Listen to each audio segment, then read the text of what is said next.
Lecciones del Espíritu Santo, marca Ames. Andrés Marín por el Espíritu Santo. A continuación.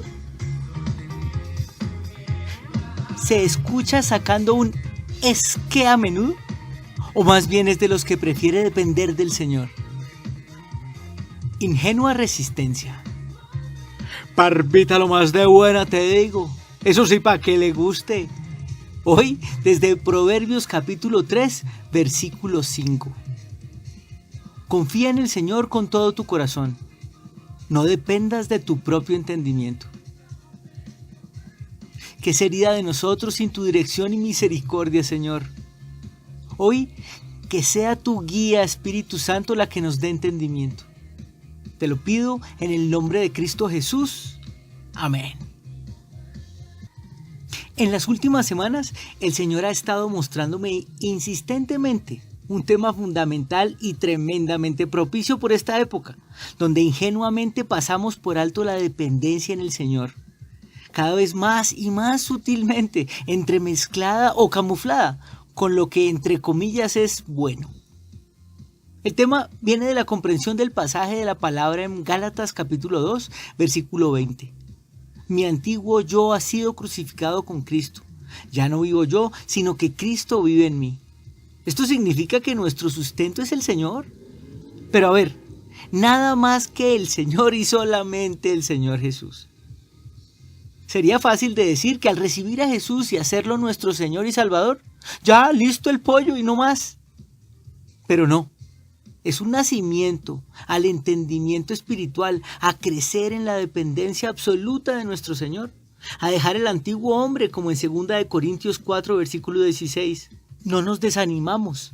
Al contrario, aunque por fuera nos vamos desgastando, por dentro nos vamos renovando día tras día. Y así, nosotros todos, mirando a cara descubierta como en un espejo la gloria del Señor, 2 Corintios 3:18, somos transformados de gloria en gloria en la misma imagen, como por el Espíritu del Señor. Pero a ver, sin malinterpretar, el tema es crecer a la altura del Señor, Efesios 4:13, hasta que todos alcancemos tal unidad en nuestra fe y conocimiento del Hijo de Dios que seamos maduros en el Señor, es decir, hasta que lleguemos a la plena y completa medida de Cristo. Siendo imitadores de Pablo, 1 Corintios 11, versículo 1, así como él de Cristo. Asimismo, a su altura, imitadores, pero nunca queriendo ser él y tampoco perdiendo el norte en cuanto a nuestra dependencia en él. Y vea, le muestro un par de casos, tanto por creer hacer como por creer no tanto. El primero, el lado del creer hacer algo. Hace poco recibí un mensaje. Era una reflexión de alguien que camina los caminos del Señor. Muy interesante porque era una reflexión particular, una opinión personal de algo que está muy bien sustentado en la Biblia acerca de la idolatría. No le hice ningún comentario porque quise conocer su intención al hacerlo. Hablando, me decía entre mucho, es que yo quería hacer caer en la cuenta a la gente del error que estaban cometiendo. ¿Y su confianza en el Señor?, le pregunté. Al segundo cayó en la cuenta y me dijo, entre mucho también. Claro, por eso no recibí ni un gracias. Y vea el segundo caso, por el lado del no hacer nada. Una persona que estaba trabajando en un consultorio vio la escena de cómo una paciente llegaba en una condición delicada de salud. Entonces sintió que debía acercarse a decirle que iba a ser sana y que se iba a mejorar y que le debía imponer las manos para sanación. Con lágrimas en sus ojos me dijo, no me acerqué. No le dije nada, no fui capaz. Debí haberme acercado para que se hubiera sanado. Y no he tenido paz desde entonces. Entonces le dije que se tranquilizara, que el deseo de su corazón era el que el Señor había visto.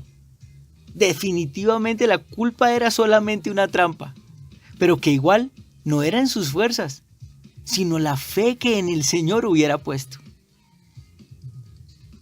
En los dos casos, el mismo comportamiento. Creer que algo podemos hacer en nuestras fuerzas, pero sutilmente desconociendo al Señor, en quien todo lo podemos, dice en Filipenses 4:13, porque Cristo es quien nos fortalece. Y es que parece bueno, ¿no? Qué buena intención, ¿cierto? Pues sí, muy lindo, muy querido.